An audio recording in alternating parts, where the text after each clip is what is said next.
Mawetera, while you are still on ICT, you want to start a little ICT park. Why?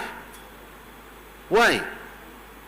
That is defeating that whole idea of one data center.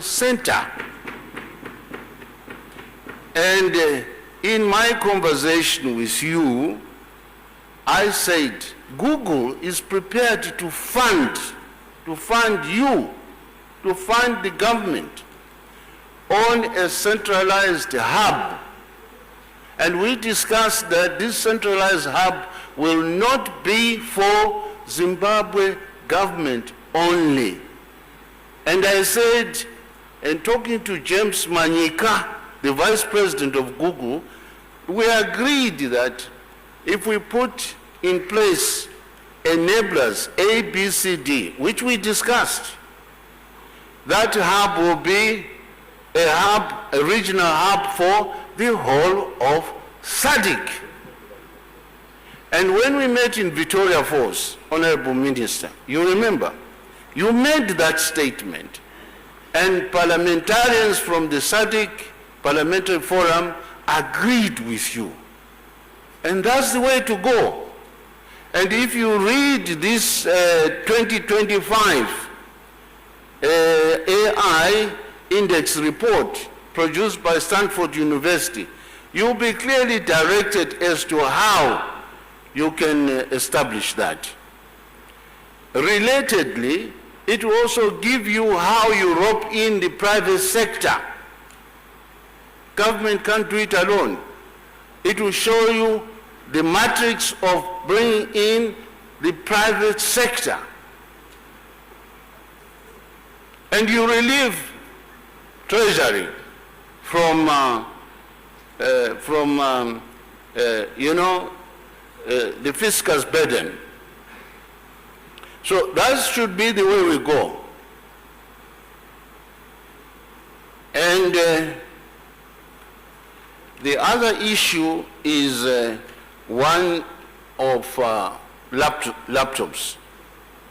Now, I don't know to what extent you have engaged Bindura University. They are producing their laptops. Parliament has seen them. They are of good quality. They are of good quality. Huh? Let's coordinate with our universities. They are doing wonders there. Now, while I'm talking about university, I was very disappointed, Honorable Minister of Finance, that there is no evidence in the submission by the Deputy Minister of Higher Education that there is a clear outline on how our tertiary institutions relate to the private sector. Let me give you a practical example. You are training architects there, right?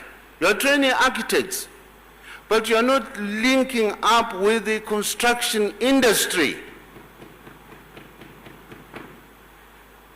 You are not linking up with the construction industry. You are training engineers. Are they linking to the various sectors of infrastructural development in the private sector? So that as they finish, they are employable there. Or as they finish, they can create, employment. The collaboration is very weak, Honorable Minister of Finance. It's very weak. But the brains are there. The brains are there. And the question of active ensuring that the innovations in the innovation hubs and the industrial hubs, those discoveries, those inventions, they are not patented at all. And I've seen through ZITF here and ZAS in Harare, and I asked the question, you have done all this, have you registered the patent? No. Now, that patent under copyright law can enrich universities without asking money from the fiscus. I've just talked about Stanford University. It's thriving on private sector. The Massachusetts Institute of Technology, one of the leading universities, is thriving on private sector. And the question is, why are we not learning from the others?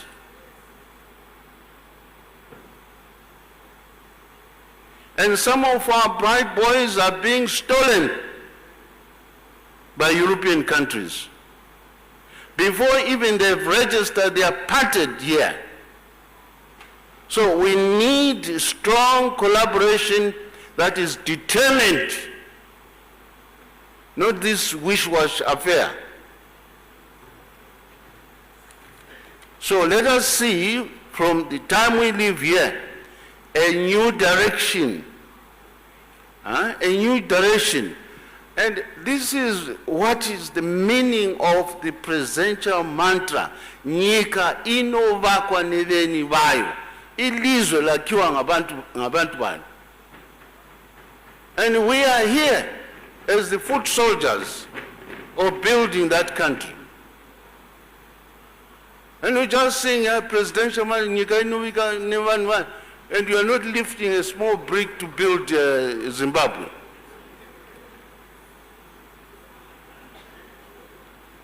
Let us see seriousness.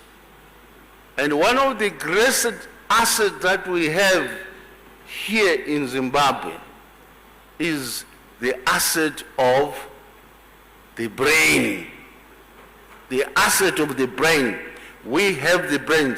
And those who profess to have done, higher education and so on, the first two universities were in Africa.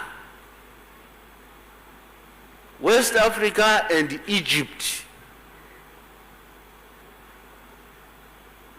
Why should we look down upon ourselves? I rest my case.